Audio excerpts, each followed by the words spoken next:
Hello, welcome to my channel corporate lifestyle. আরও একটা mini blog নিয়ে তোমাদের কাছে চলে এসেছি। আজকের ব্লগটা একটু অন্যরকম।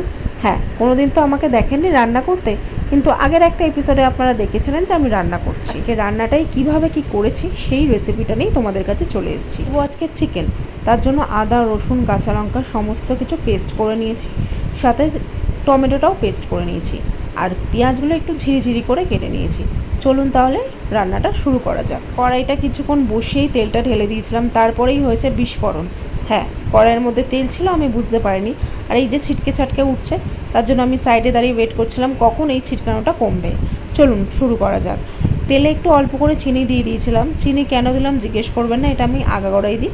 আমার মনে হয় তেলের মধ্যে একটু চিনি দিলে কালারটা আসে। এটা আপনারা নাও দিতে পারেন, এর মধ্যে কিন্তু বাঙাল ঘটির কোনো বিষয় নেই, আমার মনে হয় আমি সেই জন্য দিই। আচ্ছা, পেঁয়াজটা কিছুক্ষণ নাড়িয়ে নেওয়ার পর আদা রসুনের পেস্টটা দিলাম, একটুখানি হলুদ গুঁড়ো, জিরে গুঁড়ো, ধনে গুঁড়ো, আর যেটা পিউরি বানিয়েছিলাম টমেটো, সেটা দিয়ে কিছুক্ষণ নাড়ালাম। আর মাংস মানেই হচ্ছে কিন্তু কষানোর ওপর সমস্ত কিছু ডিপেন্ড করে।